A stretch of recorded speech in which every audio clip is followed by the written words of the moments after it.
My first video. Alright. So my first video is going to be called Common Fallacies of Psychiatry Proponents Part 1, response to Deed Zoe, or whatever his name is, videos about common fallacies of psychiatry deniers. And he tried to take me up in some arguments over there, and he pathetically lost, but I never really got to make anything of it, so I thought, hey, now that I have a webcam, maybe I can. Alright.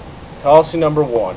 If it helps people, then it doesn't matter how. This is total fucking bullshit. The reality is that it does matter how, because when people are highly volatile, they're extremely vulnerable to false hope and throwing all of their energy at a certain solution. This, combined with emotional dulling, can make a so-called mental patient much more manageable, and can create an illusory effect of improvement to psychiatrists who've been trained to basically religiously believe in their drugs no matter what. They get years of this schooling, which is really no more than brainwashing, and that's basically it.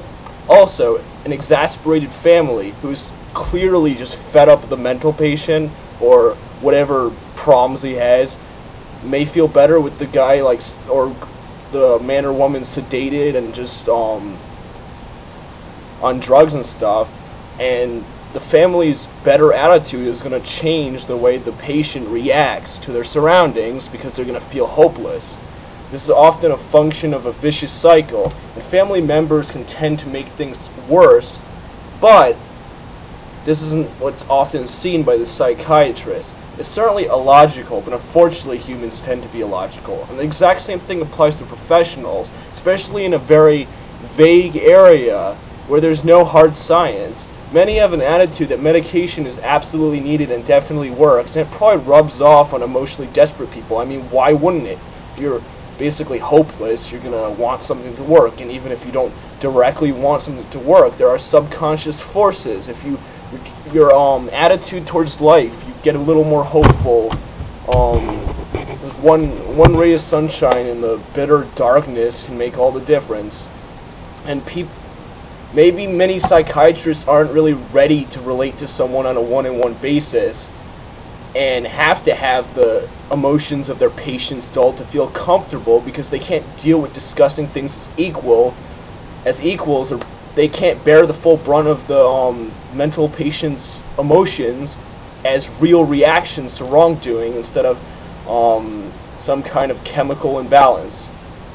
And basically what this details is the placebo effect, but the placebo effect should not be meant as an insult.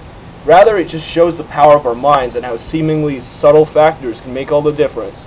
Trained psychiatrists seem to have a knack for missing this, or prefer rather to ignore it because it isn't compatible with their worldviews. Okay, fallacy number 2. This is just blatantly fucking bullshit. ECT, or electroconvulsive therapy, has been discontinued. Electroconvulsive therapy indeed continues today. Over 100,000 patients are shocked nationwide a year, with countless others worldwide, especially in developing countries where this outsourced labor is making people have a lot of psychological problems, and this is still rising. This knowledge can be obtained from any pro-electroconvulsive therapy site, or even Wikipedia, where the pro-psychiatry editors basically are the rule of the law there. So, if anyone wants to say that this is just a conspiracy theory, they can kiss my ass, basically. Fallacy number 3. Gaps in physical medicine prove that psychiatry has some positives. Of course, this is wrong for many reasons. The first is that physical medicine is far more understood and based on objectivity, and that most pains and ailments can be easily traced back to physical causes. Of course, doctors can be fooled in certain areas, such as back pain, or your knee hurting, or whatever the fuck you want to talk about, but all this shows is that physical medicine has some fallibility too. It doesn't show that psychiatry is a great science or has anything good about it. Second, psychiatry, on the other hand, has no objective proof for any chemical imbalance being the cause of mental illness. Now note that I said the cause because it may be true that with some people the brain chemistry is different when they're depressed. No fucking shit. As far as we know, we're biological creatures, so the brain scan or the amount of X chemical is going to be different in someone in a different emotional state. But that doesn't hint that it's an unnatural imbalance, some genetic flaw, or bullshit like that. Third, psychiatry is much more open to social bias and personal judgment than physical medicine, because this is an emotional area, it's a vague area, and people have a lot of emotional and cultural influences on what they do. So since psychiatric diagnoses are very subjective, they are bound to be influenced by these factors. Fallacy number 4. The pharmaceutical companies are involved in physical medicine too, but physical medicine isn't crap. Psychiatry must not all be crap. The difference, once again, is that in a gray area, it is much easier to deceive others and skew things in your favor. All psychiatry proves is that it's easy to convince a gullible public of anything using vague language and bullshit research, especially if you have ignorant simpletons willing to do basically anything and charge ahead blindly in the name of science or so-called science. I mean, physical medicine as a whole is much less of a gray area, does not involve violating people's rights to much degree at all. You don't see people being forced to have treatment unless they're unconscious, where their consent is basically assumed. And it's most of it's well established in physiology, and that's very proven. Because most pains, most sicknesses that are established in physical medicine have well-known direct causes. Now, I'm not going to say that indirect causes like poor nutrition and pollution and stuff aren't readily ignored. Of course they're ignored, because it goes contrary to the interest of the pharmaceutical companies, and the doctors have been trained to believe in this disease mindset. But overall, it has much more credibility than psychiatry. It could be improved, but that's not really the point here. Fallacy number 5, going on. Double-blind, placebo-controlled trials prove that these drugs work. There are massive problems with this statement. One, what is sent to the public isn't quite the same as what actually happens. Many drug trials last a very short time, and much of the data is skewed on top of this.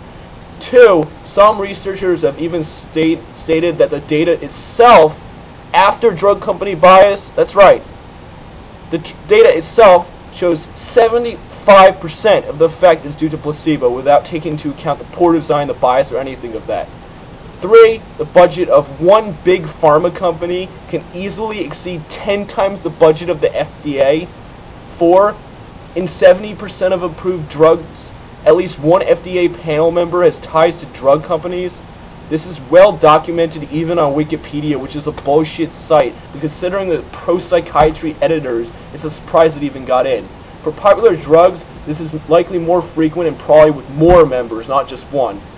And 5, basically they have to submit only 2 positive trials.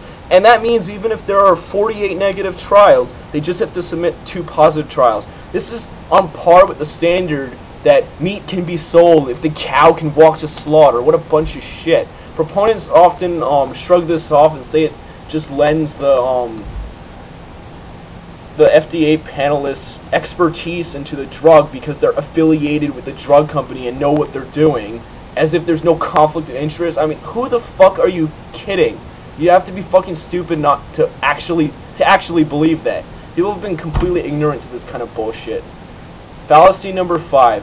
Social perspectives require the same objective scientific evidence as objective scientific or so-called objective scientific perspectives do. There is actually some evidence for social perspectives, but this is hardly the point. Psychosis rates were found by the WHO, or World Health Organization, to be much lower in developing countries, and recovery time was also quicker. They were never published well, despite being some of the biggest studies of the day, and researchers were so unnerved